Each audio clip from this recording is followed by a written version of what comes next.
저는 지금 조선비즈가 발간하는 경제 주간지가 있습니다. 이코노미 조선이라고. 거기에 편집장을 맡고 있고요.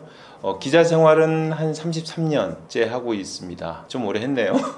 근데 기자 생활 30년 넘게 했는데 그중에 20년은 제가 중국과 인연을 상당히 깊게 한 기간이에요. 제가 첫 번째 특파원을 한 게 2003년이고 그리고 이제 그 이후에 또 두 번째 특파원을 한번 했고요. 그래서 베이징 특파원을 한 두 차례 했고요.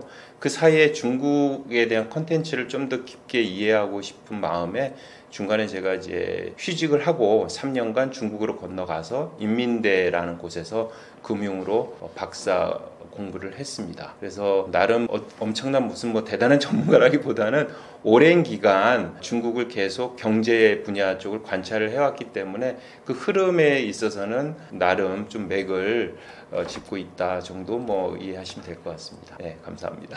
최근 이재명 대통령이 CSIS 강연에서 안미 경중은 이제 불가능하다라고 말씀하셨는데 한국이 당면한 국제 정세 속에서 어떤 전략적 선택이 필요하다고 보시나요?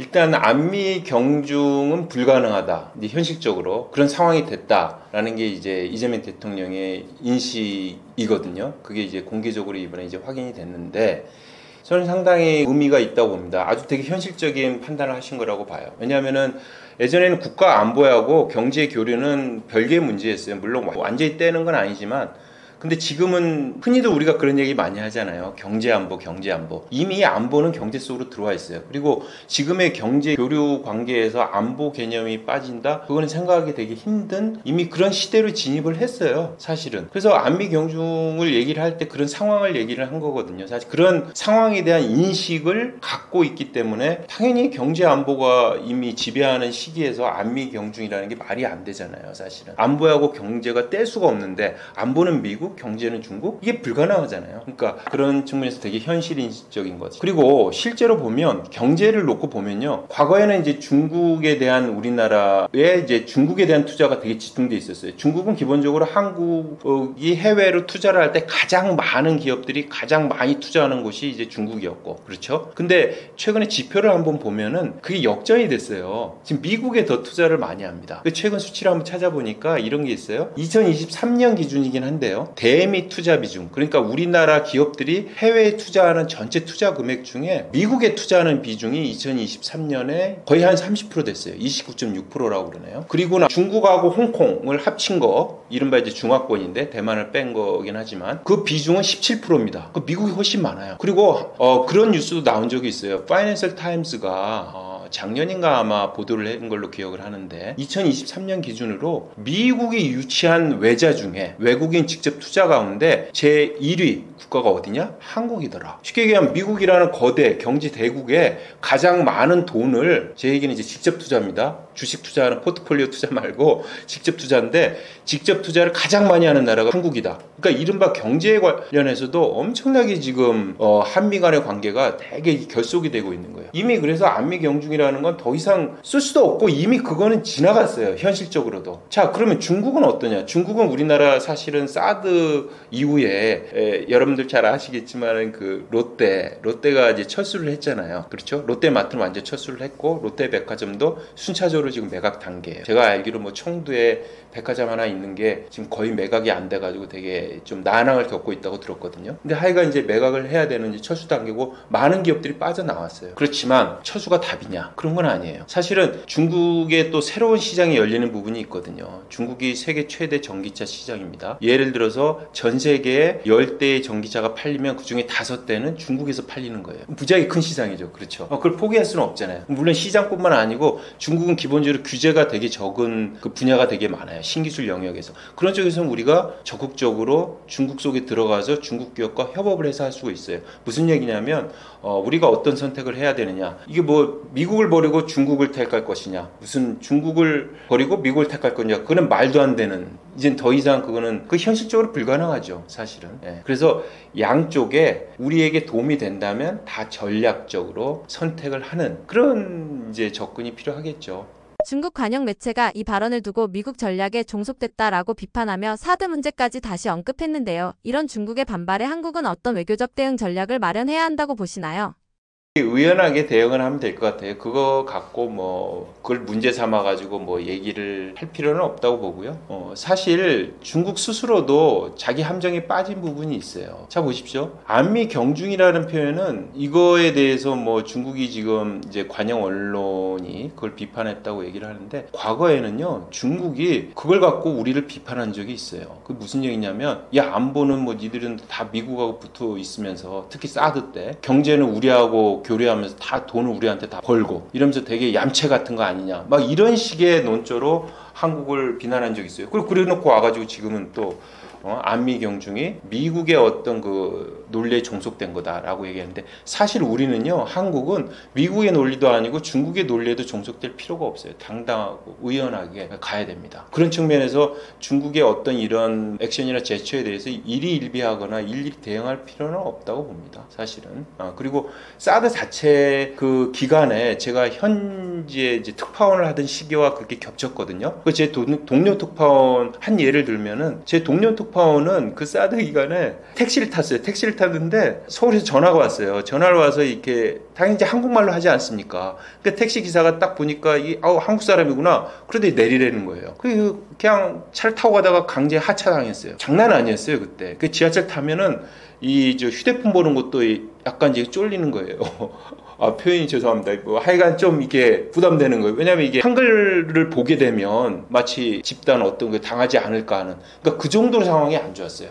그런 부분에 대해서 중국 외교 쪽에 있는 라인에 있는 사람들도, 중국 쪽이죠, 사람들도 이건 좀 과도했고 우리의 접근이, 그 당시에 중국의 접근이 좀 무리했다라는 식의 반성도 일부 있습니다. 물론 공개적으로 그거를 스스로 반성하지는 않아요. 왜냐하면 그 중국 지도부가 선택한 건데 그거에 대해서 어떻게 얘기하기에는 리스크가 따르기 때문에 그렇긴 하지만, 기본적으로 중국 스스로도 중국은 늘 그런 얘기를 해요. 뭐 제3국에 영향받으면 안 된다라고 얘기하면서 자기들의 입장을 막 얘기하는데, 그렇게 얘기하는 중국도 우리 입장에서는 외부고 3자예요. 그렇기 때문에 우리 스스로 당당하고 의연하게 나가면 될 것 같습니다. 제가 이제 아까 전에도 얘기를 드렸잖아요. 이제 경제에는 우리가 이제 중국에 마치 거의 올인하듯이 해 있었는데 지금 이제 그렇지 않다. 이제 그런 걸 보여주는 여러 지표가 있는데, 아까 전에 얘기 드린 건 이제 투자를 얘기 드렸는데, 우리가 이제 수출에 의존하는 나라잖아요. 우리나라가 대외 경제 의존도, 그렇죠? GDP에서 이제 뭐라 그럴까, 그 수출입이 차지하는 비중이 한국이 90%가 넘습니다. 무지하게 대외 의존도가 상당히 높은 경제 구조인데, 여기서 수출을 어느 나라 국가에 많이 하느냐가 되게 중요하거든요.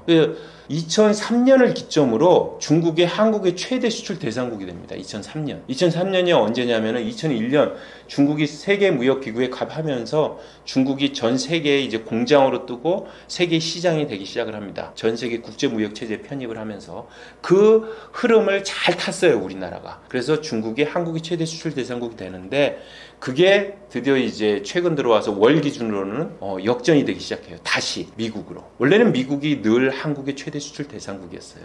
근데 그거를 제가 이제 표로 한번 정리를 해봤는데, 제가 보시면은, 그렇죠? 중국이 2000년 그리고 2018년, 2024년을 보면은 2018년이 제가 보니까 한국의 수출에서 중국이 차지하는 비중이 피크를 쳤던 때예요. 가장 정점에 달했을 때예요. 그때는 거의 30% 가까이 되네요. 그렇죠. 28%가 넘으니까. 그러니까 한국 수출의 28%는 다 중국으로 간 거예요. 그 당시에 미국은 거의 절반도 안 됐어요. 12%. 그렇죠. 근데 지금은 어떻습니까? 지금 비슷해요. 월간 기준으로는 미국이 잠깐 앞선 적도 있어요. 사실 그리고 앞으로도 미국이 앞설 가능성이 좀 큽니다. 왜 그러냐면 미국에 우리가 투자를 많이 하잖아요. 그 투자를 많이 하면 그 투자 때문에 따라붙는 그 수출이 되게 많아요. 대표적으로 이제 공장을 짓는 경우가 많기 때문에 공장에 들어가는 시설 원부자재를 우리가 수출하는 경우가 되게 많거든요. 그래서 투자와 수출은 함께 따라가는 경우가 되게 많아요. 우리가 중국이 그렇게 많이 수출을 한 것도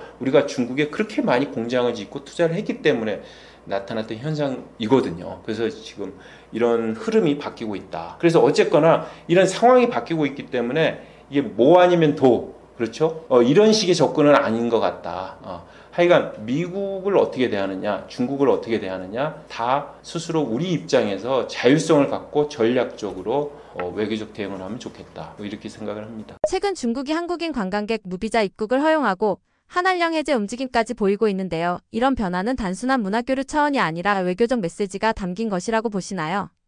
이제 무비자 입국에 대해서 이제 팩트를 얘기를 드리면 이건 이제 작년이에요. 그렇죠? 2024년에 11월 8일부터 올해 말까지 한시적으로 한국인에 대해서 무비자 입국을 허용을 하겠다라고 했는데 그게 이제 정확하게 보셔야 되는 게 우리나라만 해준 게 아니에요. 그 여러 나라 해준 거에 우리나라를 끼워 넣은 겁니다. 그래서 그렇다고 이제 의미가 없느냐? 저는 이제 두 가지 의미가 있다고 봐요. 하나 지금 이제 질문을 하신 거가 외교적인 어떤 의미가 있느냐? 의미 있다고 봅니다. 당연히. 물론 여러 나라를 한 것 중에 우리나라를 끼워 넣은 건 맞는데 어떤 의미가 있냐면 실제로 공개석상에서 주한 중국 대사관에 고위 관계자가 나와서 이 부분을 언급을 했어요. 이 부분을 언급을 하면서 이거는 단순한 무슨 뭐 관광이라든가 이런 거의 의미를 넘어선 상당히 큰 의미를 담고 있다. 이런 표현을 썼어요. 외교관이. 그러니까 외교적 제스처죠. 우리가 너희들과 뭔가 개선할 의지가 있다. 이게 뭐냐면 1992년 한중 수교한 게 지금 33년 됐는데 작년 기준으로 32년? 그렇죠? 네, 32년 만에 처음 있는 일이에요. 그것도 일방적으로 했어요. 보통 이런 거는 쌍방이 합의해서 하는 거잖아요. 누가 좀 손해날 것 같은 조치이기 때문에. 네. 근데 이걸 했다라는 건 되게 외교적으로 우리가 너희들과 뭔가 좀 해보고 싶다. 잘 보세요. 11월 8일이 언젠가 정확하게 11월 3일인가요? 트럼프 대통령이 당선이 되고 그 다이빙이라는 이제 중국 대사가 부임을 하고 뭔가 이제 중국 입장에서는 이제 한중 관계에 대한 개선 방향 이거에 대해서 뭔가 메시지를 계속 날려야 되는 이런 상황이었어요. 그런 이제 차원에서 나온 거고 그렇지만 그럼에도 불구하고 그게 단순한 외교적 메시지만 있는 거냐? 꼭 그건 아니다. 어떤 의미? 경제 부양 성격도 있다고 그럽니다. 왜 그러냐면 특히 사드 부분보다는 사드 이후에 한국인 중에 이제 중국으로 관광 가는 분들이 많이 줄긴 했는데 더 크게 타격을 받은 건 그 팬데믹, 코로나 팬데믹이거든요. 그러니까 코로나 이후에는 진짜 한국뿐만 아니고 외국인 관광객이 무지하게 줄었어요. 그거는 뭐 중국 스스로가 봉쇄를 하는 되게 강력한 정책을 취했기 때문에 어쩔 수가 없는데 그냥 그 영향으로 많이 줄어가지고 근데 그 관광이요 중국의 어떻게 보면 소비 진작에 되게 중요한 그 하나의 채널이에요. 그래서 그런데 그런 상황인데 더더군다나 중국 경제가 지금 가장 큰 문제가 소비 부진이거든요. 내수 부진이에요. 그 내수를 키워야 돼요. 내수를 키워야 되는데 그럼 부진한 관광을 살려야 돼요. 관광을 살려야 되는데 이게 한국인이 어느 정도 수준이었냐면 지금은 아닌데 사실은 한 10년 전, 20년 전만 해도요. 중국으로 여행을 오는 가장 많은 외국인 관광객 어디? 한국인이었어요. 제일 큰 손이었어요 사실은. 그래서 한국인들한테 무비자 입국을 허용을 한 거는 제가 보기엔 일타 쌍피 개념일 수도 있어요. 외교적으로도 우리가 너희들과 뭔가 잘 해보고 싶다라는 메시지를 날릴 수도 있고 동시에 자국의 어떤 경제 그 부진을 좀 극복하는 수단으로서 활용하는 측면도 있고 실제로 보면은 제가 한번 숫자를 찾아봤거든요. 2024년 방중한 외국인 관광객이요 2,694만 명이라고 그럽니다. 뭐 사실을 뭐 적다고 할 수는 없어요. 그렇죠? 2,600만 명. 그렇지만 이게 그리고 전년 대비 96% 증가, 무지하게 증가한 것 같죠? 근데 2019년, 그러니까 그 코로나 전 직전하고 비교하면 아직도 완전 회복을 못했어요. 84.5% 수준이라고 그래요. 그러니까 중국 입장에서는 어쨌든 관광 산업 자체가 코로나 이전 수준을 완전 회복을 못했다. 그렇게 볼 수가 있습니다. 그리고 이제 한한령 얘기를 하셨잖아요. 근데 한한령 해제 움직임 정도지 실제로 한한령은 아직 해제되지 않았거든요. 그리고 해제될 가능성이 크지 않다라는 게 일반적인 관측이에요. 이제 기대는 그렇게 많이 하는데 이번에 특사단이 갔잖아요. 특사단 우리 이제 이재명 대통령 특사단이 방중을 해가지고 나중에 이제 일을 다 끝마친 다음에 기자회견을 했는데 거기서 그런 얘기를 했어요. 한한령 해제는 뭔가 큰 산이 있는 것 같다. 그러니까 산이 있다. 넘어야 될 과제가 크다. 그리고 제가 이제 개인적으로 여러 요로를 통해서 접한 이제 통상 당국, 우리나라 통상 당국의 이런 분들의 얘기를 들어보면 중국이 한국의 문화 산업에 대해서 자국이 이렇게 시장을 개방하는 거에 대해서 되게 부정적이라고 그럽니다. 그거는 무슨 한중 관계가 냉각돼서 그런 게 아니고요. 기본적으로 중국이 문화 서비스 시장 자체의 개방에 대해서 되게 부정적인 시각을 갖고 있다고 그래요. 오히려 후퇴하는 모습을 보이고 있다고 그럽니다. 그걸 어떻게 하느냐? 한중 FTA가 올해 12월로 발효 10년이 돼요. 한중 FTA 자유무역 협정이잖아요. 모든 걸 자유롭게 무역한다는 건데 기본적으로 자유무역 협정 첫 번째 발효했을 때 지금 10년간은 상품무역이에요. 그러니까 실체가 있는 상품 무역에 대해서 그렇게 했는데 그래서 지금 2단계 협상 중인 게 뭐냐면 서비스 협상 중입니다. 그 서비스 협상이라는 게 뭐냐? 그 안에 당연히 문화시장이 들어가 있죠. 그래서 그 논의를 하고 있는데 중국이 그 부분에 대해서 되게 부정적으로 본다는 거예요. 이거는 무슨 뭐 한중 관계가 좋아지니까 막 푼다 이런 개념보다는 기본적으로 중국이 문화시장 자체를 중국은 그거를 시장으로 보지를 않아요. 그냥 문화산업이라는 시각보다는 문화사업으로 본다는 그 시각들이 있어요. 그게 뭐냐면 문화산업이나 시장에 외국 기업이 너무 지배를 하게 되면 그 이데올로기 이념 측면에서 중국의 어떤 그런 것들이 오염될 수도 있고 사실 말이 안 되죠. 그렇죠? 말이 안 되는 것 같은데 그런 어떤 거에 대한 상당히 어떤 두려움 뭔가 그리고 그런 거에 대한 부정적인 그런 인식들이 있는 것 같아요. 그래서 문화시장은 그렇게 예전처럼 중국 시장이 활짝 열리거나 하지는 않을 거다. 근데 더 중요한 건요. 어떻게 보면 우리가 중국 시장만 바라볼 이유도 없어요. 그렇잖아요. 미국이나 오히려 중국 시장이 사드 이후에 막히면서 미국이라든가 유럽 쪽으로 눈을 돌린 측면도 있고 그래서 오히려 더 넓은 나라에서 더 큰 시장에서 큰 성과를 올리고 있거든요. 중국도 얘기하고 우리도 얘기하는 것 중에 하나가 뭐냐면 중국 큰 나라입니다. 근데 세계는 더 큽니다. 사실은. 그래서 더 큰 시장에서 더 크게 뭔가 이렇게 비즈니스를 얻는 게 더 중요하지 그 중국 시장 하나가 뭐 열리느냐 안 열리느냐가 마치 우리 한류 산업 자체의 어떤 운명을 좌우하느냐라고 보고 거기에 의지하는 것은 아니라고 봅니다. 기본적으로 중국은 문화 자체를 그러니까 시장의 시각이 아니고요. 어떤 이데올로기 국가 체제 운영의 어떤 그 기반으로 이해를 하는 거예요. 그 기반이 되는 게 만약에 서방의 이데올로기, 서방의 이념에 기반을 두게 되면 자기들의 국가 체제 운영에 도움이 되지 않는다고 보는 거죠.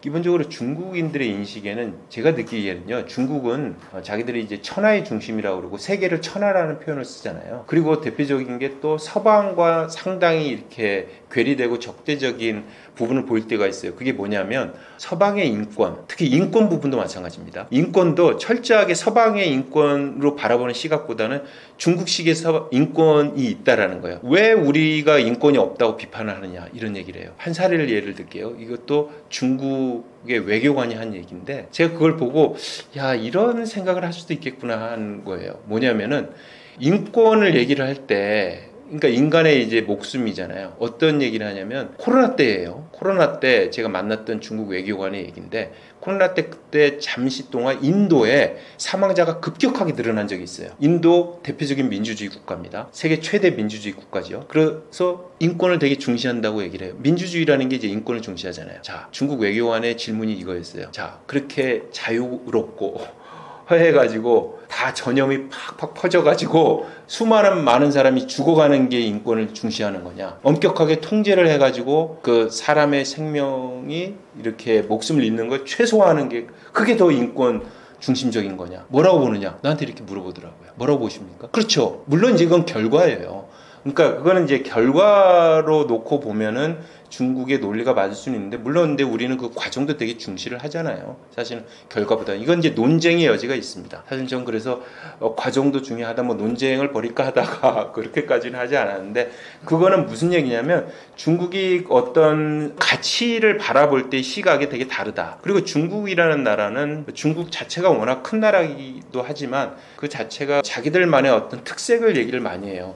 우리는 통제를 할 수밖에 없다. 왜? 통제를 안 하면 너무 혼란스러워. 혼란스러워. 그리고 중국은 늘 그 중앙이 강할 때 국민들이 편했어요. 백성이 편하고 안정돼 있었어요. 그리고 중앙이 약할 때 외세가 침입을 해가지고 나라가 분열이 되고. 그러니까 백성 입장에서는 통제가 강한 게 중요한 게 아니에요. 통제와 안정이라는 게 약간 섞여 들어가 버리는 거예요. 근데 안정이 더 중요하잖아요. 물론 이제 통제가 너무 심해가지고 이 탄압을 하거나 국민들을 핍박하거나 이렇게 못 살게 하면 그거는 이제 위험수위에 달하는 거겠죠. 그렇지만 그러지 않다면은 통제도 질이 있는 거예요. 탄압할 정도가 아니고 우리를 안정되게 만드는 통제라면 괜찮다라는 게 그런 인식이 있는 것 같아요. 근데 그런 인식들이 일반적인 서방의 인식하고는 너무 다른 거예요. 그래서 제가 또 개인적으로 경험인데 제가 이제 2011년부터 3년간 중국에서 유학을 했는데 유학을 할 때 기숙사를 들어가야 되잖아요. 근데 기숙사를 들어가기도 하고 이제 외부에 이제 집에서 살기도 하는데 기숙사에 들어갈 때 요건이 뭐냐면 외국인 학생은 외국인들과만 자야 돼요. 그 규정이 있어요. 근데 그 규정을 알아보니까 이유는 아주 단순합니다. 서방의 이 이념이나 가치에 오염될까봐 그렇다는 거예요. 근데 2010년대잖아요. 2010년이면은 그게 어느 나라 얘기예요. 이미 중국이요. 전 세계에 지금 1년에 지금은 이제 코로나 때문에 사람의 숫자가 많이 줄긴 했는데 한때 1년에 1억 명 이상이 해외에 나갔어요. 관광을 위해서. 물론 뭐 출장도 있겠지만 1억 명 이상이. 그 전 세계를 그렇게 둘러보고 하는데 아직도 그 사람들은 그럼 오염 안 됩니까? 그 논리라면. 물론 기숙사 생활이 좀 다를 수는 있는데 그러니까 제 얘기는 무슨 얘기냐면 아직까지도 이런 어떤 가치라든가 이런 거에 대해서 상당한 자기 스스로에 대한 고유의 가치가 되게 중요하다라는 인식을 하고 있고 그걸 꼭 지켜야 된다. 그거는 서방과 환경이 다르기 때문에 나름의 의미가 있다. 그래서 그거를 영향을 줄 수 있는 문화 산업의 수입이라든가 이런 거에 대해서는 기본적으로 좀 이렇게 저항하는 그런 게 있다. 그렇다고 완벽히 차단은 하지는 않겠죠. 그러려면은 자기들이 지배할 수 있는 이제 힘을 가져야 되겠죠. 이 문화 산업에서도 실제로 중국의 문화 산업에서 요즘 성장하는 모습들이 많이 나와요. 이른바 이제 IP라고 얘기하는데 지식재산권을 IP라고 그랬잖아요. 이거 얘기 들어보셨을 거예요. 라부부라고 그거 되게 못생긴 인형이 있는데 그게 지금 난리가 아닙니다. 근데 지금 그게 이제 주가도 엄청나게 뜨고 있고 그런데 그런 거는 대표적인 어떻게 보면 이제 문화 산업의 한 영역이에요. 그렇죠? 캐릭터 산업이긴 한데. 그리고 이제 너자라는 이제 그 주인공이 등장하는 애니메이션이 있는데 그게 뭐 전 세계로 그렇게 히트친 건 아니지만 어쨌든 그것도 박스 오피스 기준으로는 엄청나게 큰 히트를 쳤어요. 물론 중국인들이 워낙 인구가 많으니까 그렇긴 하지만. 그래서 문화 산업을 되게 육성을 하려고 노력을 많이 합니다. 그렇지만 그거를 순수하게 우리처럼 달러를 벌어들이는 어떤 그런 수익 개념보다는 자기들의 가치관을 널리 알리고 그런 소프트 파워를 확산하는 그런 개념으로서의 문화 산업을 바라보는 것 같아요. 중국 경제가 앞으로 계속 둔화할 가능성이 크다고 보시나요? 아니면 반등의 여지가 있다고 생각하시나요?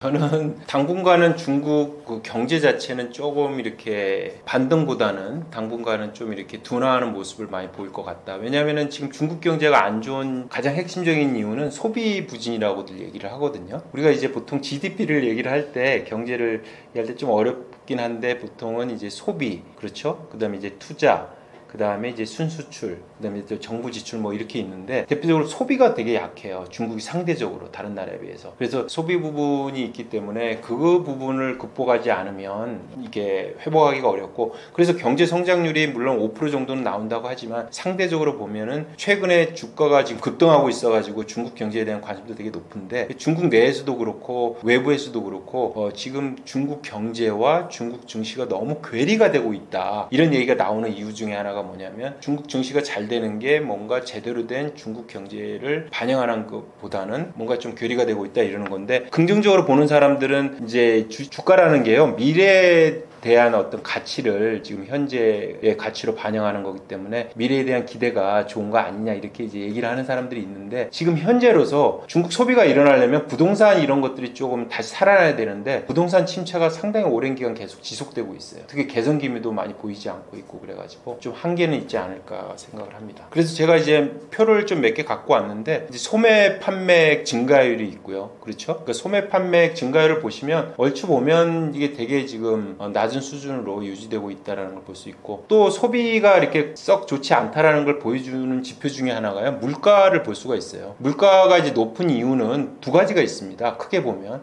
하나는 이제 돈이 너무 남아 돌아가지고 남아 돈다는 표현은 그렇고 돈이 넘쳐 흐르니까 돈값이 떨어지니까 상대적으로 물가가 오르는 게 있지만 그거보다 더 중요한 거는 사실은 수요가 크면 물가는 올라요. 수요 공급의 법칙에 의해서. 그러니까 소비력이 많이 커지면 당연히 물가는 오릅니다. 근데 중국이 지금 소비가 부진하기 때문에 그래서 오히려 디플레이션 얘기가 나올 만큼 물가가 떨어지죠. 그래서 소비자 물가는 지금 상승률이 상승을 하고 있지만 그 상승폭이 되게 낮다라는 거고 그 표를 보시면 아시겠지만 생산자 물가 같은 경우 공장에서 출하되는 생산자 물가 같은 경우는 아예 상당히 오랜 기간 지금 마이너스 기간이에요. 그래서 이제 디플레이션 우려가 계속 나오는 거죠. 그리고 흔히 얘기를 할 때 제가 이제 사실 이 책을 이제 한 권 이제 올해 초에 썼는데 그 제목이 이제 두 얼굴의 중국 경제인데 그게 뭐냐면 경제 자체는 지금 방금 얘기드린 대로 되게 부진한 것 같은데 왜 이렇게 첨단 산업 특히 전기차, 태양광 그리고 배터리 전 세계에서 지금 1등하는 품목들이에요. 그것도 첨단 영역이고 엄청나게 잘 나가지 않느냐? 그럼 잘 나갈 거 아니냐? 이렇게 하는데 그러면 뭔가 이게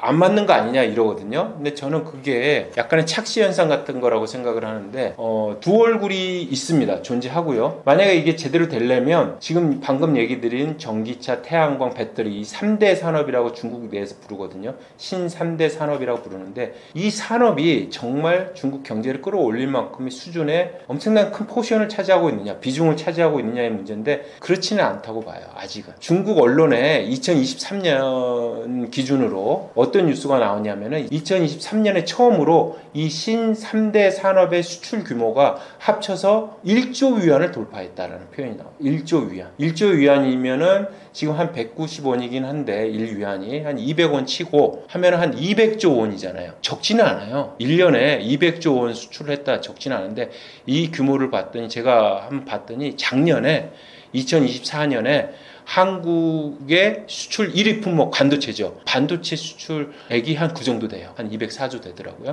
그렇긴 하지만 중국 전체 수출에서 차지하는 비중이 중국은 전 세계 수출 규모가 가장 크거든요.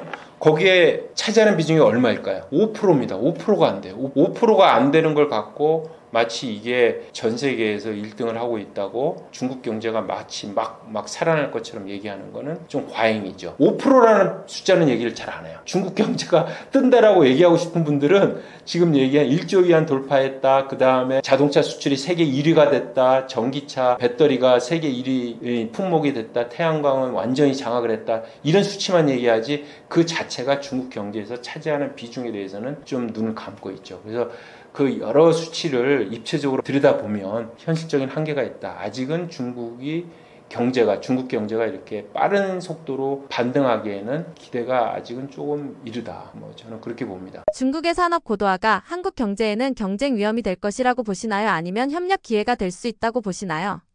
당연히 지금 위협이 되고 있죠. 대표적인 게 석유화학이잖아요. 지금 석유화학은 우리나라의 대표적인 석유화학 그 업체인 여천 NCC라고 그러나요? 그 대림하고 지금 DL그룹인데 대림하고 이제 한화그룹이 합작한 초우량 기업이었어요. 그냥 모든 젊은이들이 가장 가고 싶어하는 곳이었고 연봉도 최고 연봉을 준다 그러고 엄청난 기업이었는데 지금 적자를 내 가지고 지금 부도 위기에까지 몰렸는데 자금 수혈을 해가지고 다시 살아나고 막 이러는데 물론 복합적이에요. 이유는 많은데 그 중에 대표적인 이유 중에 하나가 중국발 저가 과잉 공급 이런 거라는 거 아닙니까? 근데 그게 그러면 좀 좋은 제품, 좀 질 좋은 제품 많이 만들면 되지. 근데 중국도 이제 어느 정도 따라온 거예요. 그러니까 이른바 범용 제품이 있고 화학 제품이 스페셜티라고 해가지고 좀 특수한 이제 그런 용도도 있는데 그런 영역까지 중국이 많이 따라오고 있다고 합니다. 그런 것들이 전반적인 석유화학 업계에 불황에 영향을 주고 있는 거고 그게 역시 또 철강 영역도 마찬가지고 조선도 마찬가지예요. 사실은 조선이요 작년까지 15년 연속 세계 1위를 했어요. 보통 조선을 얘기할 때 세 가지 지표를 얘기합니다. 근데 건조량 그렇죠. 그다음에 신규 수주량 그다음에 신규 수주했는데 건조하고 있으니까 아직 남아있는 일감이 있을 거 아니에요. 그 세 가지 지표가 있는데 이 세 가지 지표가 15년 연속 1위를 중국이 하고 있어요. 이미 중국이 그 물량 면에서는 압도적이에요. 그러면 능력이 안 되냐? 기술 질적이 안 되냐? 그 철강은 최고의 제품이 이제 냉형 강판이라고 그래가지고 주로 자동차 강판을 써요. 자동차. 물론 이제 최고급 자동차에는 아직 중국산 그 냉형 강판을 쓰기가 부담스럽다는 얘기가 일부 있지만은 이미 냉형 강판을 만들고 있습니다. 자동차용. 그리고 조선도 마찬가지예요. 조선의 최고의 그 기술이 뭐냐면은 크루즈라고 그래요. 크루즈선이 아시잖아요. 크루즈가 그게 한 2천만 개인가? 엄청나게 많은 부품이 들어갑니다. 이 자동차하고 차원이 달라요. 예, 엄청난 부품이 들어가서 정말 종합 예술이에요. 엄청난 기술력이 요구되는데 이미 중국 최대 선박업체가 만들어서 운행을 하고 있어요. 만들어가지고 공급을 해가지고 운항을 하고 있어요. 그러니까 중국의 기술이 엄청나게 따라온 거예요. 그 다음에 그 공급 능력이라는 거는 전 세계 수요를 다 채우고도 남을 만큼의 공급을 하고 있으니까 당연히 우리 입장에서는 위협이 되죠. 자, 그러면 어떻게 해야 되느냐? 그냥 비난만 해야 되느냐? 중국 과잉 공급 억제하라고 어떤 이런 외교적 어떤 통상 협력을 통해 가지고 하는 것밖에 방법이 없느냐? 그럼에도 불구하고 한국에 앞서 있는 영역들이 있을 거 아니에요? 기술 부분에 있어서 기술 수준이라든가 특정 영역에서 우리와 협력할 부분이 틀림없이 있거든요. 물론 그 영역이 예전보다는 줄었어요. 인정을 해야 됩니다. 사실 중국이 한국에 대해서도 되게 낮추고 우리와 협력을 하려고 그렇게 원해왔거든요. 그 모습을 보였어요. 상당히 2000년대 초반까지만 해도 우리가 그 수준이 됐다면 우리도 우리를 낮추고 협력을 원할 거는 협력을 원해야 돼요. 원하고 협업을 해서 제3국에 공동 진출을 하거나 이런 식으로 하면 그거를 기회로도 조금 전환시킬 수 있지 않을까, 그렇게 한번 생각을 해봅니다. 인구 감소 속에서 추진 중인 인재 보너스 전략이 실제로 성장 동력이 될 수 있다고 보시나요?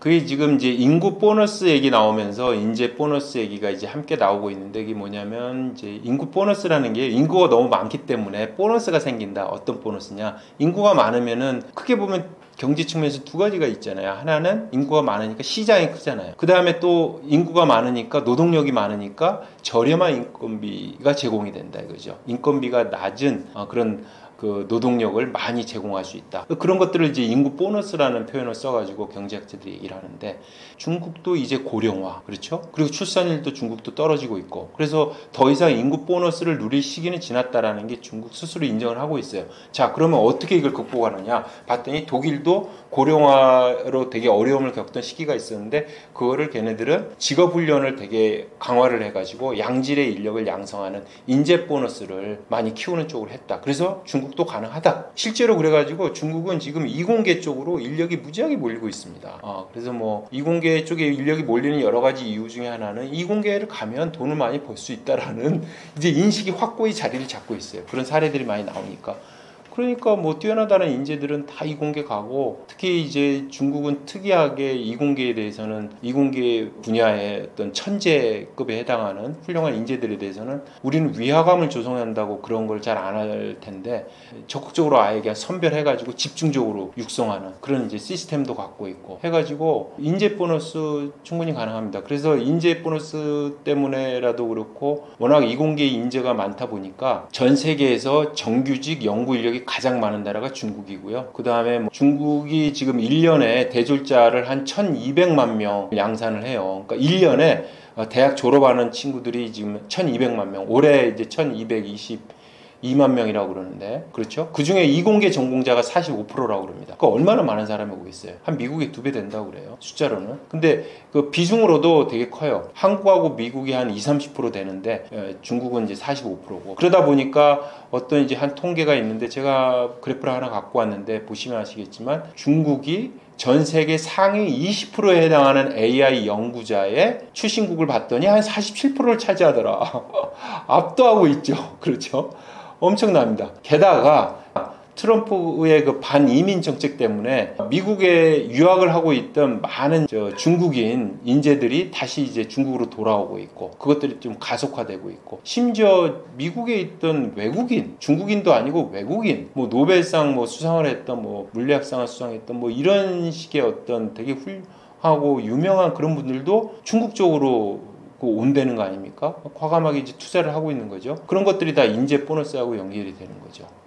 중국의 금융 리스크가 커지면서 민스키 모멘트 같은 위기에 빠질 가능성이 높다고 생각하시나요?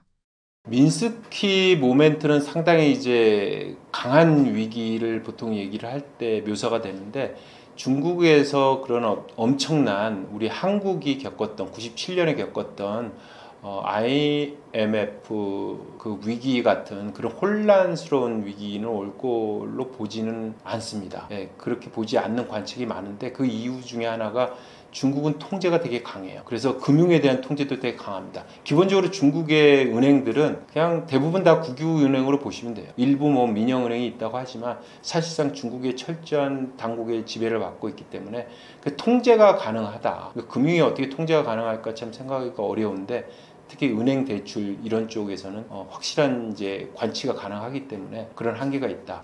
근데 보통 우리가 민스키 모멘트를 얘기를 할 때 하는 그 흐름을 놓고 보면 중국이 딱 부합을 하거든요. 그게 뭐냐면 새로운 기술이 등장을 하잖아요. 그럼 새로운 발명이나 기술이 등장하면 사람들이 흥분을 해요. 아, 이런 것들이 세상을 바꿀 것 같다. 그럼 거기에 대해서 이제 돈이 막 몰려갑니다. 그래서 금융 부분이 팽창이 돼요. 근데 금융은 기본적으로 갖는 속성이 과도하게 팽창을 하게 되면 불안정성을 갖고 있는 속성이 있어요. 그래서 작은 충격에도 크게 이게 혼란을 야기할 수 있습니다, 사실은. 그래서 예전에 이제 중국 금융학자를 인터뷰를 했었는데 그런 얘기를 하더라고요. 그래서 중국 정부는 금융에 대해서 되게 신중하게 접근을 한다. 미국식의 어떤 금융 산업을 키운다라는 생각으로 간다면 되게 위험할 수 있다라는 얘기를 해요. 실제로 미국이 그 글로벌 금융위기를 일으켰던 게 2008년이잖아요. 서브프라임 모기지라고 해서 했는데 그때 명언이 있었어요. 그게 뭐냐면 전 세계의 금융을 월가가 지배를 하던 시절이에요. 그렇죠? 그러다 보니까 충격이 컸는데 이제 그 대가로 엄청난 금융 위기를 가져온 거죠. 그렇죠? 네, 그 리스크가 있었던 거예요. 그 명과 암이 동시에 공존을 합니다. 그 중국은 지금 기본적으로 금융 산업을 월가 수준의 IB를 엄청 키운다든가 그런 엄청난 시장 경제 기반의 어떤 금융 산업을 엄청 키운다. 이런 것보다는 제조업을 육성하는 보조 산업으로서의 금융 이게 더 치중하는 모습을 보이는 것 같아요.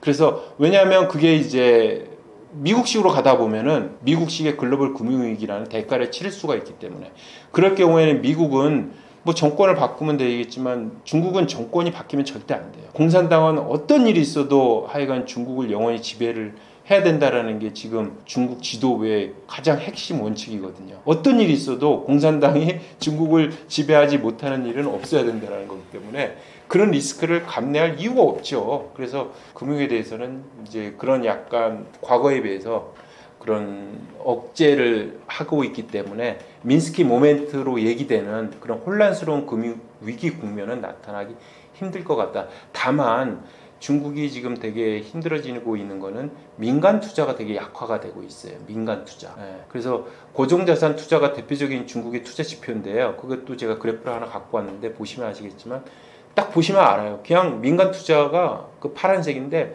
민간 투자 증가율이 이미 이제 아예 하락하고 있죠. 감소하고 있죠. 네, 그렇죠. 그래서 저 부분이 해결이 안 되면 중국 경제가 살아나기 힘들고 그래서 중국은 2008년 글로벌 금융위기나 97년 한국이 겪었던 IMF 위기와 같은 모습보다는 일본식의 활력을 잃은 경제 그런 상황이 상당히 오랜 기간 지속되는 그런 게 되지 않을까라고 보는 또 경제학자들이 꽤 있는 것 같습니다. 화웨이나 CATL 같은 기업이 보여주는 중국의 기술 굴기가 미국의 기술 우위를 위협할 만큼 성공할 수 있다고 보시나요?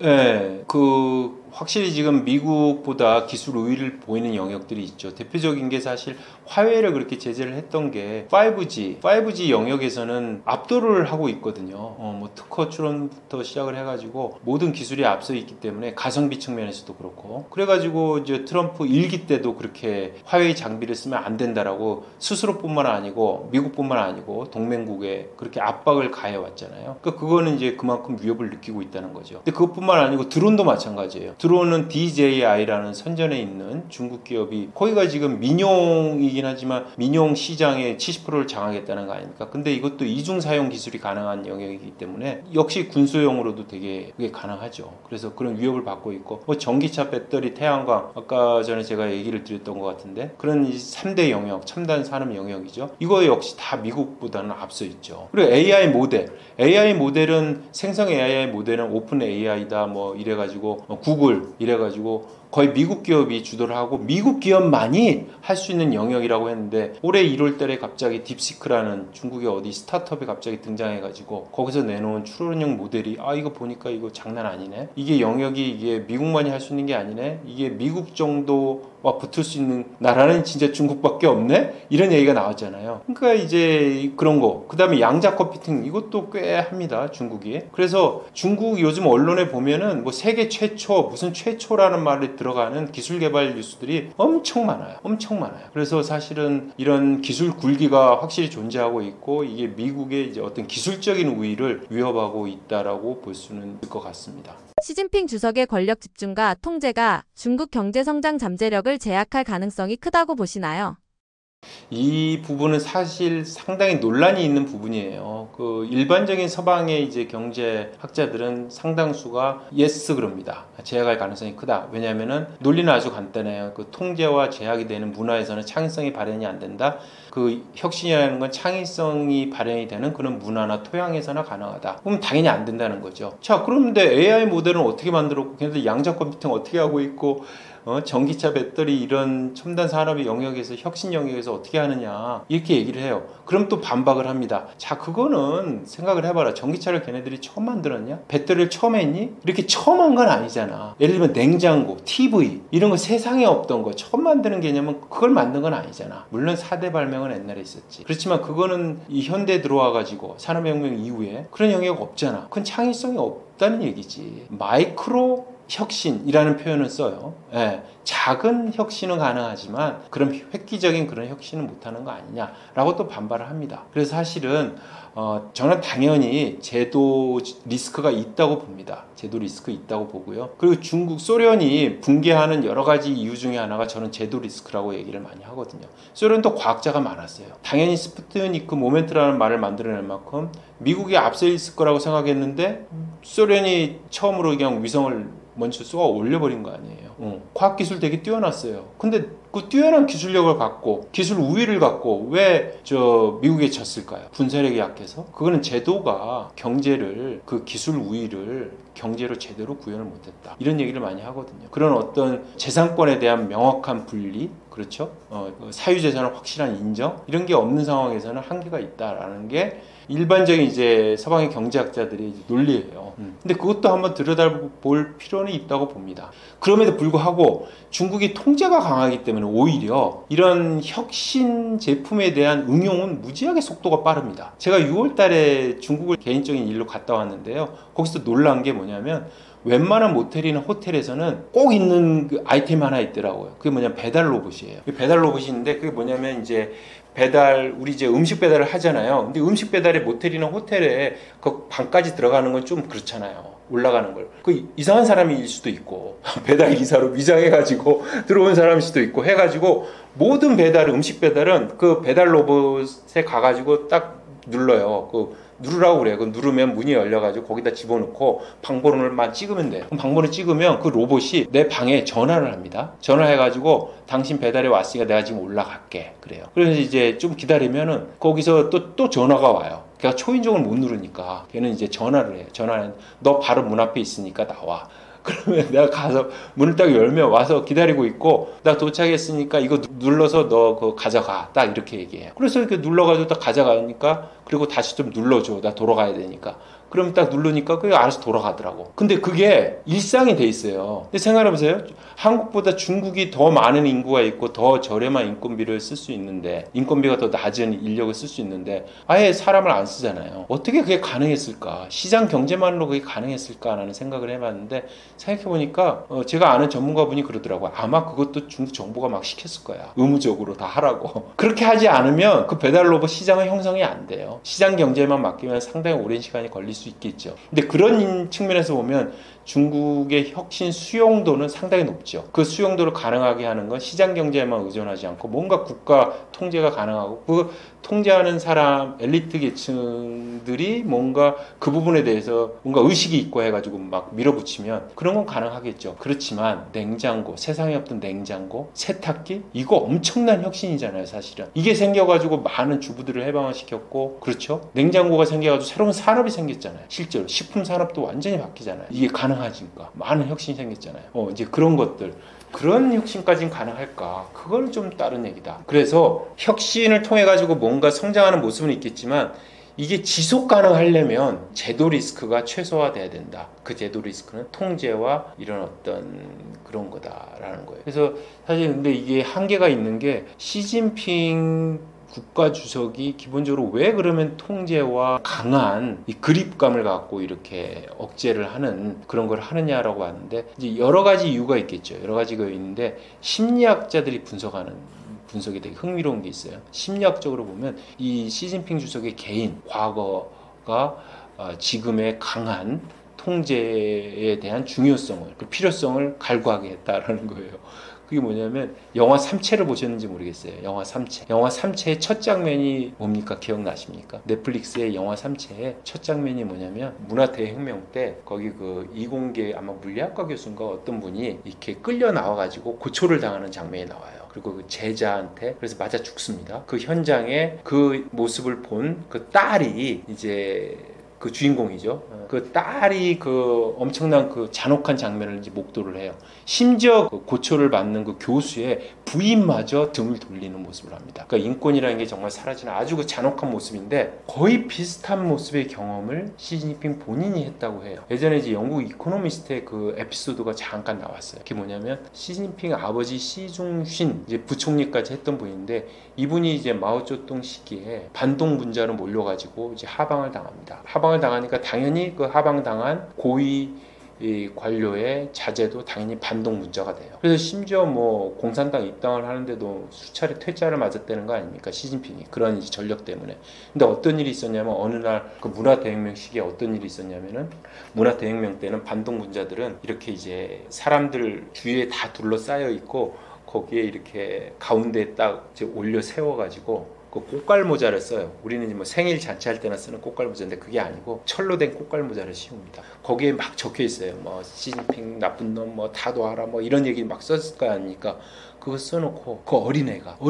어릴 때예요. 거기서 트라우마가 생기지 않겠어요? 근데 거기에 둘러싸여가지고 이렇게 외칠 거 아닙니까? 시진핑 나쁜 인간, 뭐 물러나라, 반동 문제 어쩌고저쩌고 막 하는데 거기에 누가 있었냐? 어머니의 모습이 보인 거라는 거예요.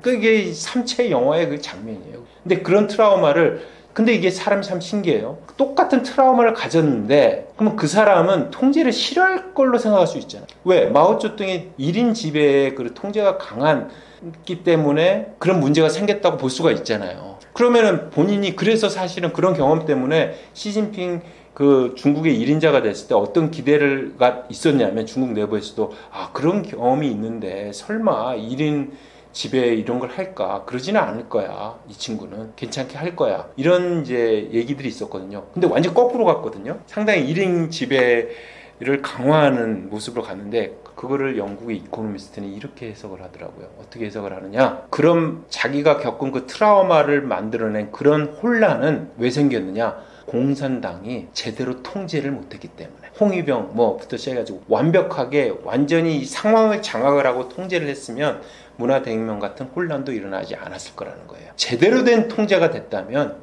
그런 혼란은 없었을 것이다. 그래서 이 혼란을 없애기 위해서는 확실한 통제를 해야 된다. 그래서 어떤 표현을 쓰냐면 시진핑이 이제 국가주석이 된 이후에 마오쩌둥이 했던 말을 다시 한번 내놓습니다. 그게 그 유명한 당이 군인, 군사, 그 다음에 정치, 학문, 그 다음에 동서남북 중 모든 세상을 지배해야 된다는 말을 해요. 그 말을 똑같이 해요. 그러니까 마오쩌둥처럼 똑같이 통제를 해야지 된다라는 인식은 같아요. 단지 마오쩌둥이 제대로 완벽하게 통제를 못했기 때문에 그 당시 공산당이 통제를 못했기 때문에 자기가 겪은 트라우마 같은 그런 혼란이 일어났다. 혼란이 생겼다라는 게 시진핑의 인식이지 않을까. 그런 인식을 했기 때문에 지금의 그런 강한 모습을 보이지 않을까. 그런데 불구하고 최근에 뭐 실각설 얘기가 잠깐 나왔는데 그거는 뭐냐면 아마도 건강이 좀 문제가 있어가지고 그 의사가 그랬을 거다. 그냥 그 혼자서 그 일을 다 하려면 안 돼. 좀 일을 좀 덜어내.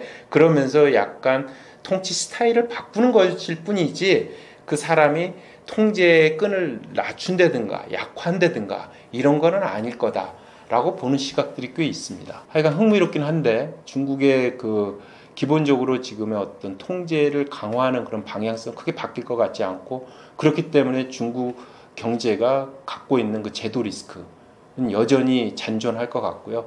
그걸 어떻게 극복할지는 이제 중국을 이끄는 그 중국의 지도부에 해당하는 이제 이른바 이제 엘리트 계층이겠죠. 그 사람들이 잘 어떻게 이제 하느냐에 따라 달려 있을 거라고 봅니다. 미중 전략 경쟁과 북중 러연대 상황 속에서 전승절이 우리나라 외교 안보 정책에 어떤 영향을 미치고 있나요? 바로 전에 우리 이재명 대통령이 일본, 그렇죠? 일본을 그 다음에 곧바로 미국에 가가지고 정상회담을 가졌어요. 그래서 이제 미국, 일본 그리고 한국 그래서 이른바 이제 한미일이라고 할 수 있는데 한미일 삼각연대가 이제 결성되는 거 아니냐 뭐 이런 얘기가 잠깐 나왔습니다. 그러다 보니까 마치 이게 이번에 이제 전승절 행사에 북한 이제 김정은 국무위원장이 가잖아요. 그리고 이제 푸틴 러시아 대통령도 하고 그래서 북중러 정상에 이렇게 함께 모이는 거는 처음이라고 그러잖아요. 그렇죠? 그래서 이제 얼핏 보면 이게 마치 무슨 한미일과 북중러가 대결하는 구도를 보인다라고 보여지는데 저는 그렇게 보지는 않습니다. 이제 외견상은 이제 그렇게 비춰지긴 하는데 왜 그렇게 안 보냐면 한미일에 그 정상회담 하면서 갖는 이재명 대통령의 행보를 보면 무슨 북한이라든가 중국을 꼭 뭐 적대시한다, 절연한다 이런 것과는 거리가 멀어요. 기본적으로. 그리고 계속 나오는 반복되는 얘기인데 지금 가장 이슈가 됐던 거 이재명 대통령의 대중국관과 관련해가지고 가장 이슈가 됐던 발언이 안미 경중을 이제 포기할 때가 됐다. 더 이상 유지할 수가 없는 상황이 됐다라는 거잖아요. 안미 경중. 그 이제 안보는 미국, 경제는 이제 중국이라는 건데 그거를 포기했다라는 게 뭐냐면은 어떤 그냥 뭔가 이렇게 딱 고정된 틀에 얽매이지 않겠다라는 거예요. 안보는 때로는 중국과 협력할 수도 있고 왜? 그 북한과의 어떤 평화, 화평을 위해 가지고 중국의 협력을 구할 부분이 있으면 같이 협력을 하고 그 다음에 경제도 예전에 중국에 상당히 많이 치우쳐져 있었는데 지금 잘 아시겠지만 한미 정상회담에서 엄청난 또 추가 투자 얘기도 나왔고 기본적으로 7월 30일 날 합의했던 무역 관세 자체가 그대로 유지하기로 했잖아요. 나름 이제 성과 뭐 그것도 성과라면 성과라고 할 수가 있는데 이제 그러니까 경제에서도 마찬가지입니다. 그래서 어떤 고정된 틀에 속하지 않겠다. 우리가 이익이 된다면 국익에 도움이 된다면 중국이나 미국이나 어쨌든 전향적으로 접근하겠다라는 되게 실리적이고 실용주의적인 접근 방식을 확실하게 내보였고 그런 측면에서 보면 이거를 이제 한미일과 정상이 한번 만났고 북중러가 만났다고 해서 그게 마치 그냥 대립됐다 이런 사진의 어떤 이걸 대비시켜가지고 하기에는 조금 좀 무리한 대비가 아닐까. 물론 이제 이런 측면이 있어요. 뭐냐면은 북중러 정상이 만나겠죠. 근데 만나는 형식이 여러 형태가 있거든요. 여러 사람들이 있는 현장에서 북중러 3명의 정상이 만나는 모습이 사진에 찍히는 게 있을 수 있고요. 아니면 3자 회담을 가질 수가 있어요. 3자 정상회담을. 근데 정상회담도 아주 캐주얼하게 가볍게 정장도 안 입을 수도 있겠죠. 여러 유형이 될 수 있는데 그런 이제 만남이 있고 아예 정식으로 3자 회담을 갖는 형태가 되는데 만약에 정장을 입고 정말 정식으로 이런 그 3자 회담을 한다면 그거는 좀 더 심각한 좀 메시지를 줄 수는 있을 것 같아요. 그래서 그럴 것 같지는 않은데 그거는 이제 예측일 뿐이고 잘 모르겠습니다. 어쨌거나 이 장면인 되게 역사적인 장면이 이제 계속 연출이 될 겁니다. 그렇죠? 근데 그거를 단순히 뭐 이런 강대강으로 가는 거에 뭐 어떤 현장의 모습이다. 뭐 이렇게 얘기하기는 좀 무리가 있지 않을까 생각을 합니다. 우원식 국회의장이 전승절 행사에 한국 대표로 참석하는데 이번 방문이 한중 관계에 어떤 의미를 갖고 있나요? 이번에 이제 사실 중국의 이제 전승절 행사에 우리 측에 누가 갈 것이냐를 놓고 여러 의견들이 나왔잖아요. 그래서 이제 결과적으로는 이제 우원식 국회의장께서 가시는 걸로 돼 있는데 공식적으로는 이제 국회의장의 권력 서열 2위입니다. 사실 낮지 않은 지위이기 때문에 상당한 의미가 있습니다. 근데 우리가 한번 이제 지켜봐야 될 거는 올해 2월에 우원식 국회의장이 한번 갔었어요. 중국을. 그때 간 거는 이제 동계 아시안 게임이 열리는 하얼빈에 가서 그때 현장에서 시진핑 주석과 접견을 한 적이 있습니다. 그래서 이번에 이제 가가지고 또 만나게 된다면 1년에 2차례 중국 현지에서 시 주석과 만남을 갖게 되는 건데요. 그거 상당히 드문 일입니다. 상당히 드문 일이고 그 자체는 어떤 의미를 갖냐면요. 기본적으로 2016년에 사드 문제로 한중 간의 관계가 되게 안 좋아졌잖아요. 근데 이제 그런 상황이 상당히 오랜 기간 냉각기를 갖고 왔었는데 이번에 이제 새 정부가 출범을 하면서 6월 달에 이제 새 정부가 출범을 하면서 뭔가 개선되는 방향으로 가지 않을까 하는 기대가 있었거든요. 이제 그런 기대를 좀 이제 반영하는 방향으로 가는 거다. 그 정도 이제 이해를 하면 될 것 같습니다. 기본적으로 중국은 한중 관계가 그동안 오랜 기간 이렇게 냉각돼 온 거에 대해서 개선 의지가 되게 강해요. 예를 들어서 사실 제가 이제 뒷얘기를 들은 건 있는데 그게 뭐냐면 올해 2월 달에 우리 이제 우원식 국회의장이 중국을 방중을 할 때 시진핑 주석이 직접 접견한 건 되게 이례적이거든요. 이번에 이제 특사를 가는데도 만나지 만나지 않았잖아요. 대통령 특사가 가는데 만나지 않았는데 2월 달에 가서 그때 만났을 때 어떤 얘기가 있었냐면 우원식 국회의장이 에이펙 정상회의에 초청을 했어요. 한국에 한번 와달라 초청을 했는데 그거에 어떤 식으로 답을 했냐면은 에이펙 정상회의에 중국의 국가주석이 참석하는 것은 관례다. 그래서 우리 관계부처하고 진지하게 검토하겠다. 상당히 긍정적이에요. 상당히 이전에 어떤 중국 주석들이나 중국 고위 관료들의 답변에 비하면 무지하게 직설적이고 되게 긍정적인 답변을 준 거죠. 그런데 중국 외교관에서는 그런 식으로 얘기를 해요. 중국 주석이 내가 그냥 가고 싶어서 간다 이러면은 좀 체면이 안 쓰는 거예요. 영이 안 쓴다는 얘기죠. 그래서 초청을 받아서 수락하는 형식을 원했던 거예요. 그래서 이제 그런 자리를 적극적으로 마련했다라는 이제 뒷얘기가 있긴 있습니다. 어쨌거나 이제 그래서 에이펙 정상회의 이제 시진핑 주석이 올 가능성이 상당히 크죠. 그런 게 하나 있고 그 다음에 중국의 개선 의지가 강하다는 걸 보여주는 또 한 사례는 작년 11월에 새 중국 대사가 이제 부임을 해왔거든요. 그러니까 주한 중국 대사 따이빙이라는 분인데 이분이 와가지고 첫 출장지가 어디냐면 경주를 갔어요. 오자마자 첫 부임 하자마자 출장을 간 게 경주를 갔어요. 왜 갔겠어요? 그건 이제 자기 국가의 정상이 와가지고 거길 들를 가능성이 가장 크다라는 걸 보여주는 거죠. 거기 가가지고 숙소도 보고 막 했겠죠. 그리고 이게 정확하게 10년 전에 이제 상황을 떠올리게 하는 거거든요. 이제 한중 관계를 어떻게 바라보느냐 얘기를 할 때는 10년 전의 상황을 이제 돌이켜 보면 되는데 10년 전 2015년은 사실 한중 관계의 외견상으로는 가장 피크였다. 정점이었다. 이런 얘기들을 해요. 그때 이제 이미 이제 여러 매체를 통해 가지고 이제 보도가 되고는 있는데 10년 전 2015년 9월 3일 날 천안문 성루에 그 당시 박근혜 대통령과 시진핑 주석 그렇죠? 이제 아마 사진이 나가고 있을 텐데 거기 보면은 이제 푸틴 러시아 대통령도 있고요. 그 당시에 유엔 사무총장이었던 반기문 총장도 보이고 하는데 거기에 정말 대표적인 민주주의 국가로는 한국의 정상이 거기 가가지고 시진핑의 좀 길을 많이 살려줬던 그런 기억이 있습니다. 그래서 상당히 중국은 한국에 대해서 되게 고마워했었어요. 근데 1년 뒤에 사드가 터지면서 한중 관계가 많이 냉각이 됐죠. 김정은 북한 국무위원장과 우원식 의장이 같은 행사에 참석하는데 두 분의 만남 가능성과 그 정치적 함의는 무엇인가요? 사실 진짜 관심이 많죠. 김정은 북한 국무위원장과 우리 이제 고위급과의 만남 자체가 기본적으로 이제 결여돼 있었기 때문에 사실은 국가 간의 어떤 관계 개선의 가장 큰 소통의 수단은 양자 외교라고 그러거든요. 양국의 정상들이 만나서 소통하는 게 상당히 큰 거가 됩니다. 그래서 사실은 이번에 많이 만남이 이루어지면 나름 의미가 있는데 이거 관련해 가지고 이제 조현 외교부 장관이 그런 얘기를 했어요. 두 분이 만날 수도 있기 때문에 그래서 관련 자료를 우원식 의장에게 전달을 했다. 그렇죠? 만나면 무슨 얘기는 해야 될 거 아닙니까? 그래서 기초될 수 있는 준비 자료는 전달을 했다. 이제 가능성은 본 거죠. 그렇지만 그렇게 희망적이지 않는다라는 게 이제 조현 외교부 장관의 워딩이에요. 그러니까 그렇게 높지는 않다. 그렇지만 이번에 같이 가는 국회의원 중에 한 분이 이제 박지원 국회의원이잖아요. 근데 박지원 국회의원은 김대중 정부 때부터 우리 이제 남북 간의 관계 개선 현장에 늘 많은 모습을 보였던 분이기 때문에 그런 측면에서 뭔가 정치적이고 외교적인 북한이 그런 측면에서 제스처를 취할 가능성도 없지 않아 있지만 그렇게 높을 것 같지는 않다라는 게 일반적인 관측입니다. 이번 전승절 행사에서 중국 정부가 한국에 전달하고자 하는 핵심 메시지는 무엇인가요? 사실 전승절 행사가 특별히 한국을 겨냥을 해가지고 무슨 메시지를 낼 거라고 보지는 않습니다. 이거는 그냥 자기들이 벌이는 하나의 잔치예요.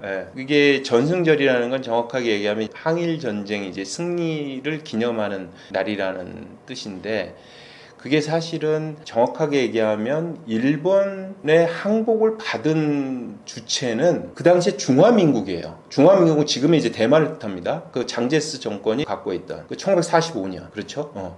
그래서 사실은 중국은 그 주체는 아니에요. 공식적으로는, 법적으로는, 역사적으로는. 그렇지만 지금 현재 대만보다 뭐라 그럴까요? 중국이 정치적 외교적으로 위상이 커졌잖아요. 그리고 중국인들이 받은 거라는 항복 문서를 받았다라는 의미로 확장해서 본다면 중국이 그 행사를 할 수는 있겠죠. 그래서 사실은 정순절이라는 거를 국경일로 지정한 게 언제냐면요. 2014년이에요. 얼마 안 됐어요. 사실은. 한 11년 된 거죠. 그렇죠? 그 전에는 전승절이라는 행사가 공식 국경일이 아니에요. 그리고 나서 2015년에 열병식을 한 겁니다. 그 이후에도 열병식은 하지 않았어요. 그러니까 이게 보통 10년 단위로 꺾어지는 그 해를 되게 중시하잖아요. 우리도. 그래서 70주년이 되는 정순절 70주년이 되는 2015년 바로 국경일로 지정한 바로 다음 이듬해 그때 이제 크게 열병식을 해가지고 되게 이제 중국이 강한 군대를 갖고 있다라는 거를 전 세계에 많이 알렸죠. 그 현장에 이제 우리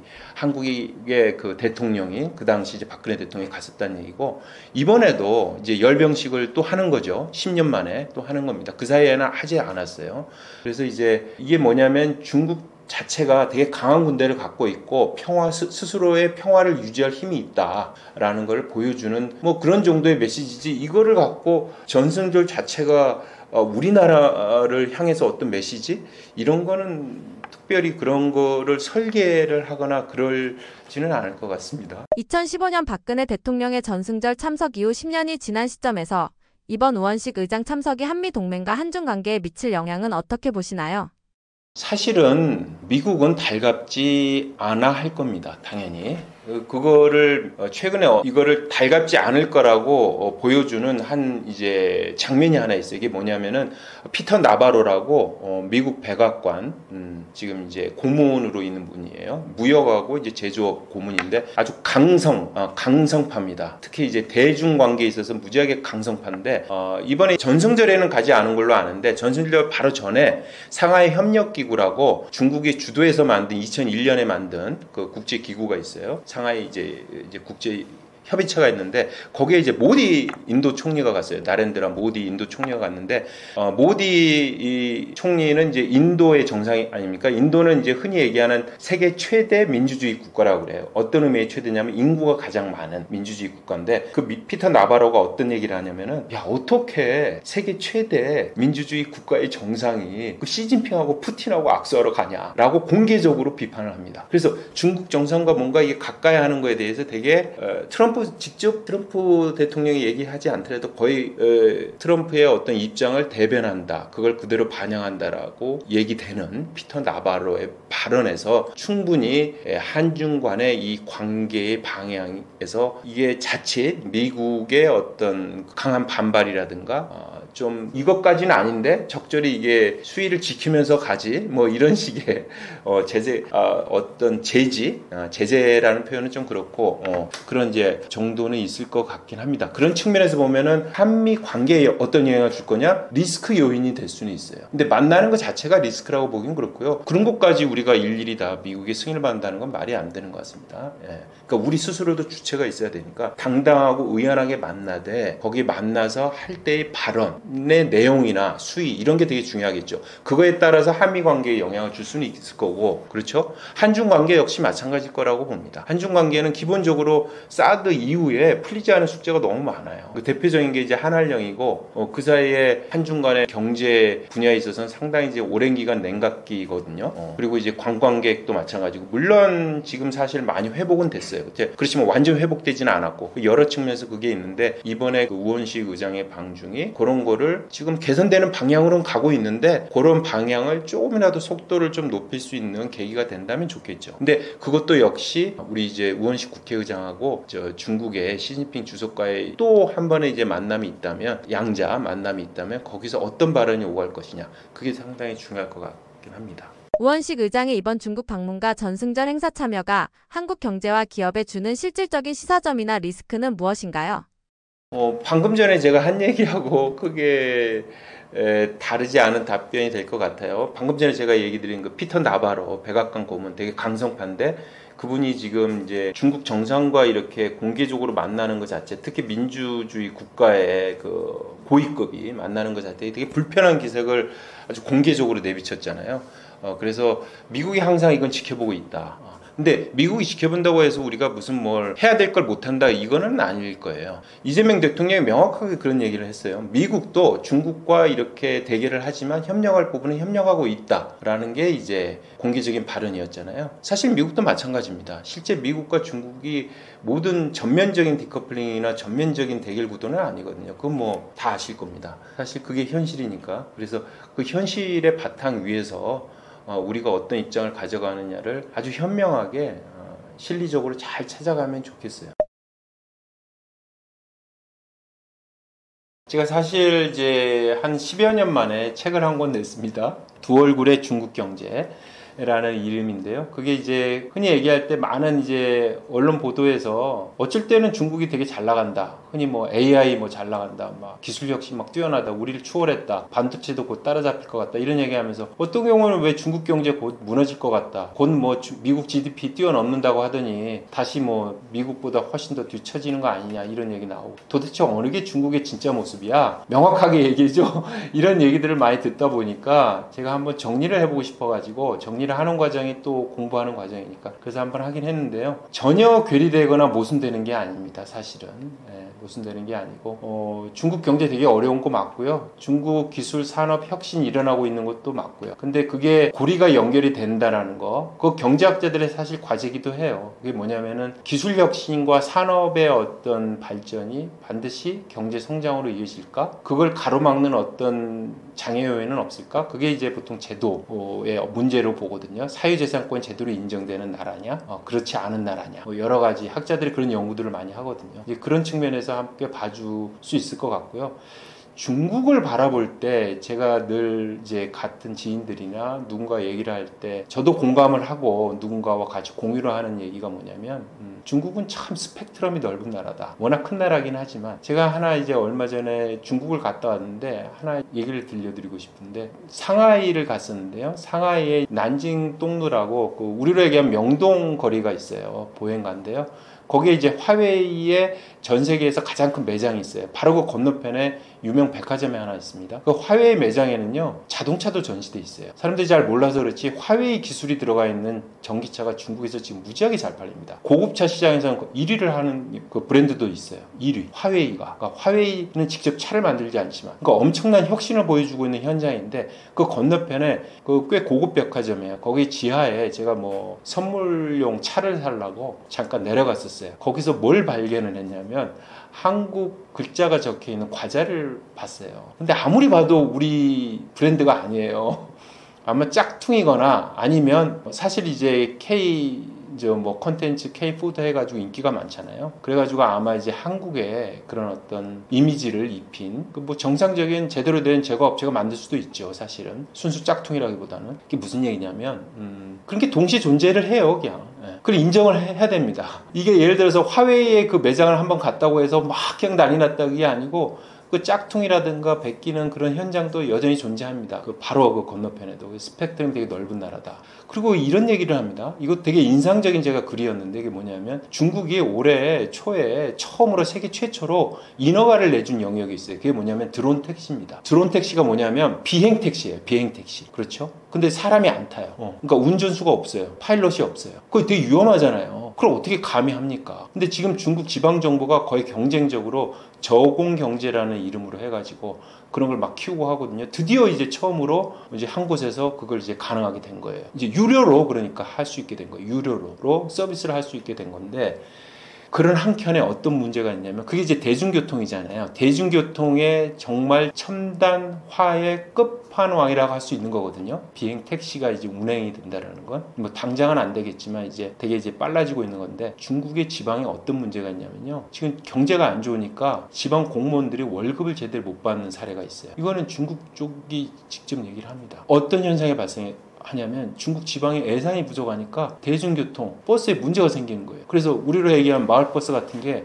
멈춰야 되는 상황이 된 거예요. 자 보십시오. 마을버스가 없어가지고 멈춰야 되는 고시 있는 곳이 있지만 또 다른 한켠에는 전 세계에서 가장 먼저 비행 택시가 대중을 실어나르는 곳이 있는 곳이 중국이라는 겁니다. 우리가 예전에 인도를 얘기할 때도 그런 얘기를 했어요. 광 케이블을 까는데 첨단 광 케이블을 곡괭이로 파가지고 까는 나라가 인도다 이런 얘기를 하거든요. 되게 괴리가 돼 있어요. 그렇지만 그건 현실이고 그걸 그대로 있는 그대로 보는 노력이 좀 필요할 것 같다. 그래서 중국은 이러니까 안 돼라는 것보다는 중국도 계속 바뀌어요. 과거의 중국이 아니거든요. 우리가 올해로 이제 수교 한 33년 됐죠. 92년이니까 수교 33년이 됐는데 92년의 중국과 지금의 중국은 완전히 다른 중국이죠. 그리고 지금의 젊은이들은 이미 상당히 발전한 중국에서 태어난 중국인들이고 한국 젊은이들도 마찬가지일 거예요. 사실은 심지어 사드 이후에 태어났던 한국인들은 앞으로 어떻게 될까 또 좀 고민이긴 한데 이런 현중 정서가 너무 많은 곳에서 사실 계속 바뀝니다. 그래서 우리가 갖고 있는 중국에 대한 인식, 고정관념 이런 것들은 계속 벗어버리고 새로운 거를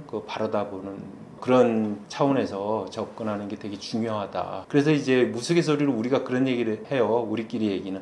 지금 제일 중국을 잘하는 사람은 어딜 가면 있냐? 인천공항 가라. 방금 내린, 중국에서 비행기 타고 내린 그 사람이 가장 중국을 잘 아는 사람이다. 라는 이제 우스갯소리로 얘기를 하는데 그만큼 이제 시시각각 자꾸 변하니까 변한 모습 그대로 물론 그 사이에 일관되게 흐르는 어떤 흐름은 있겠죠. 그것도 같이 봐주면서 하면 좋겠습니다. 마지막으로 뭐 여기 나왔으니까 혹시 우리 구독자님들 좀 혹시 보시면 도움이 될 만한 책을 하나 추천을 해드리면 제가 지금 이제 몸담고 있는 곳이 이코노미 조선인데요. 그게 이제 그 경제 주간지긴 한데 그 핵심이 커버 스토리입니다. 커버 스토리는 매주 하나의 핵심이 되는 정말 도움이 될 수 있는 기업 하시는 분이나 투자를 하는 분들 도움이 될 만한 트렌드를 하나 잡아서 우리가 이제 그 정리를 하는 내용인데요. 그 주제별로 늘 우리는 이제 형식을 어떻게 가져가냐면 국내외 그 해당 분야 전문가의 인터뷰를 통해 가지고 자세하게 그거를 안내를 하고 있습니다. 그래서 사실은 그걸 좀 보시면 딱 커피 한 잔 값인데 그거 보시면 도움이 많이 될 겁니다. 감사합니다.